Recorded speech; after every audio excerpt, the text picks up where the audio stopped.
Hey, Dustin Tibbetts here, financial advisor with Jazz Wealth Managers. We're the only company that will work with you no matter who you are, how much money you have. It doesn't matter to us. Whether you're just getting started or you're very close to retirement, who I'm talking to today, we'll work with you for sure. No games. We don't play the games. No expense ratios, hidden fees, any little tips and tricks that other companies like to use. We just don't play that game. Everything you could need to know is right on our website. And if you want to speak with us, you could schedule a call right on our website. Happy to help you. Well, today I am talking to my pre-retirees. Who's the pre-retirees? Are you within 5-6 years of retirement, or maybe you're like right on the cusp of wanting to retire? That's who I'm speaking to today. We're in Florida, right? So our business is based in Florida. Although we're registered all over the United States and able to do business in all states, we work with a lot of Floridians just because we're here. And like the typical stereotype, we work with a lot of older clients that are currently retired or right there, like early stages of retirement. And we learn a lot from them, right? Because naturally, I'm 36. I'm sort of middle-aged. Oh, that hurts.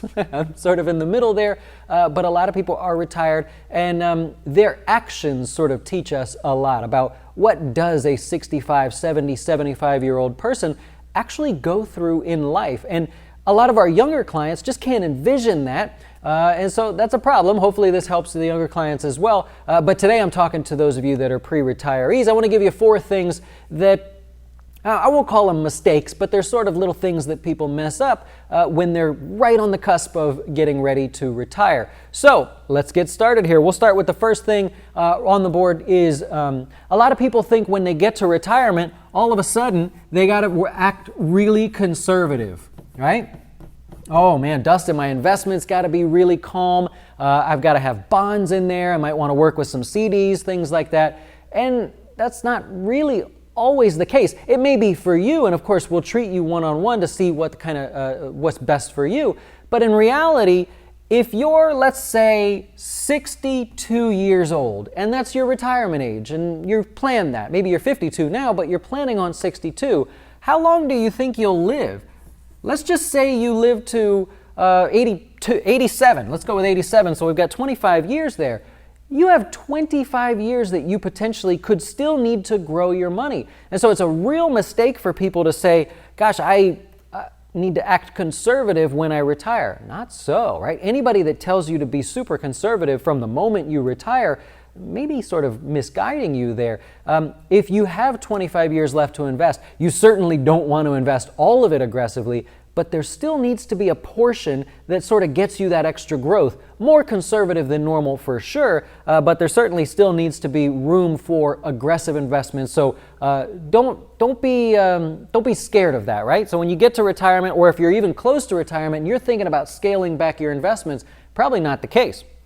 All right, the second thing I hear is work. People go, you know what, Dustin, I love what I do. I'm just going to keep working all the way through retirement. I'm going to work into my 80s, 90s, whenever my body just won't let me move anymore.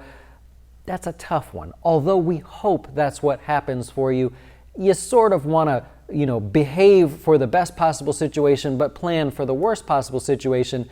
It may not be up to you. Things happen. We have a lot of customers that are retirees that honestly are starting to slow down a little bit. They want to take it easy. It's not that they're like lazy or anything. It's just they've done the hard work. And now that they're in retirement, they're starting to say, I sure wouldn't mind if I could take a few days off. I wouldn't mind if I could relax a little bit and didn't have the pressure needed to generate more income. Now, this all stems from coming up with your numbers, something I promote nonstop.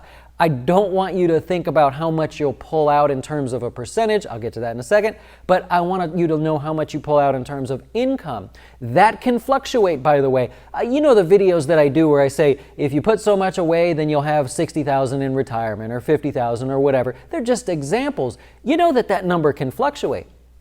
You can certainly say that my retirement income is going to be like a little bit of a roller coaster. In the beginning, I may take out a little bit more just because I'm going to enjoy myself. I don't have to go to work if I don't want to. Maybe I'm starting a side business or something and there's a little expense to that. And so you go, I'm going to take out a little bit, but I'm not going to take out the full amount that I need. Then as you get into retirement, you're pulling out a little bit more, a little bit less because, maybe you're just going to relax a little bit. You don't always have to be on a cruise somewhere, right? So you pull out a little bit less. As you get older, your medical expenses will probably increase a little bit. Things will get a little costly. Maybe you visit family more, or maybe there's more expenses around the house. So think of your income as doing this in retirement. And for that reason, you don't have to plan on working into retirement. Do something you love, of course, but you don't have to necessarily say, I have to have an X number of dollars every single year. It's flexible. After all, it's your money, right? So that's that one. The third thing that I see people make a mistake on, which is really sort of killer because there's not much you can do about this if you don't plan ahead of time, is taxes. People say, you know what, when I'm retired, my taxes are going to be lower. I looked right at the lights. How many times I look at the lights and it blinds me? Where's the camera? So, you know how many people, they'll say, look, when I get into retirement, my taxes are going to be lower because I'm pulling out less money. I may not need all the money. Not true. If you have a 401k and you haven't planned accordingly, that's all taxable income. If all you have is a pre-taxed 401k, you might want to count about a third of that potentially to being gone to taxes. If you have a Roth IRA or a Roth 401k, some sort of income in retirement, I get it. Right now, taxes are quite low. So in regards to like where they've been over the past couple decades, love them or hate them, but Trump and the team there worked out a deal where now our taxes are lower. I'm not going to get political on you, but compared to history, they're a little bit lower. You might want to start looking at the idea of getting some post-tax money put away now. If you're in your 50s, you're getting close to retirement, what can we do to move some of that money to post-tax type situations?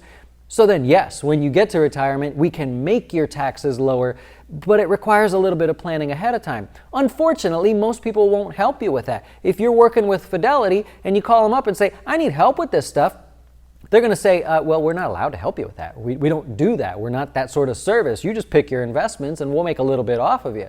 You might need to work with somebody in that case to kind of help you do the post-tax planning there. So I know it's not exciting. It's a little bit of homework for us. We love doing it, but for you, if it's boring, then well, now you have some place to sort of keep in mind. All right, the last thing, I'm going to get out of your way, the last thing that people tend to make mistakes on, and now they're retired, they wish they could go back and do it all over again, is somewhere along the lines, they came up with this idea, I'm going to take 4% and I'm going to withdraw that every single year through my retirement. Maybe I'll live to be 88 or something, whatever. The age is irrelevant at this point.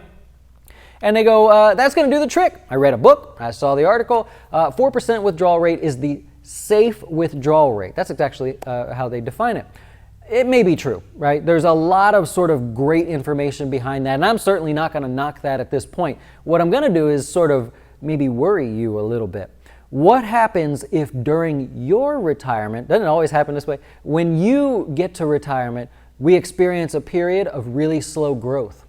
Maybe you're invested a little aggressively. You think, okay, I'm going to squeeze out some gains here, but the markets go sideways. They chop some years just slightly gains, slight losses, slight gains, slight losses, and you in the meantime are pulling out your 4%.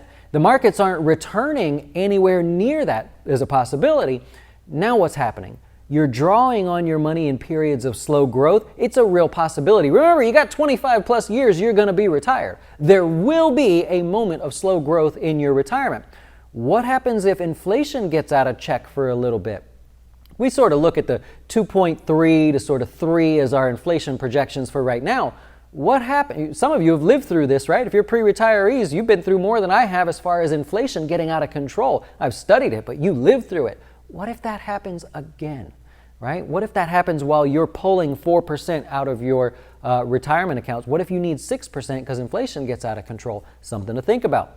Also, if the markets hit a downturn, let's say you're going to retire in the next couple years, and a lot of people think the market's going or the economy goes into a recession in the next couple years. What happens if you're pulling out, you're selling investments? I'm going to draw this. This one's actually an important one. The value of your investments has done this for the last 9, 10 years now, right? What happens if the markets start doing this? No crash, right? Nothing crazy, just a pullback and sideways. Real possibility, right? What happens if all this time you're plucking money out, your 4%, your 4%, your 4%? What happens? Let me think about the transaction that takes place in your account.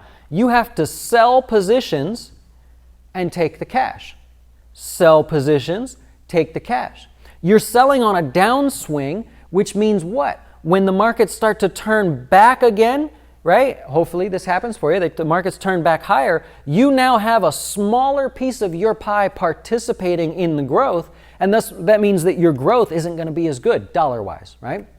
So it's a real concern. And for that reason, I want you to think in terms of a number, okay? I'm only going to zoom in one more time. I'm sorry. But for that reason, I want you to think in terms of a number.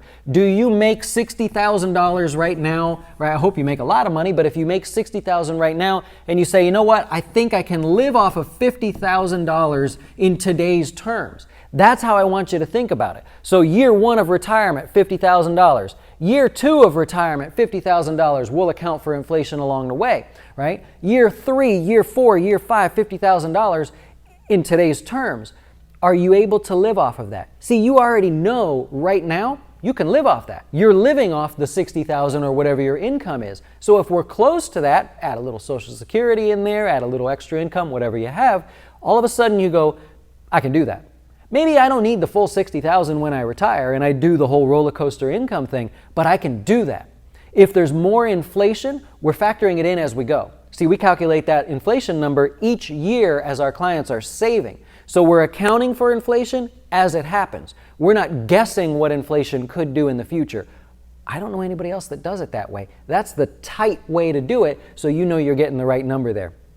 Anyways, that's all I have for you. A little longer than I was hoping, but for my pre-retirees out there, I hope this is painting a picture, not to scare you, but to go, you know, there's a few things that I was thinking there as well. I hope it helps you. If it helps you in some way and you want to work with us at Jazz Wealth, well, that's what we're here for, just helping you with a little goodwill, so maybe you'll remember us in the future. I wish you the best, and we'll talk to you soon. Why should you choose Jazz Wealth as your retirement or long-term investing service? Our portfolios are managed by us, not some faceless mutual fund manager. Our private classes will teach you everything about investing and getting your dough straight. Best of all, our fiduciary standard means your best interest comes before ours.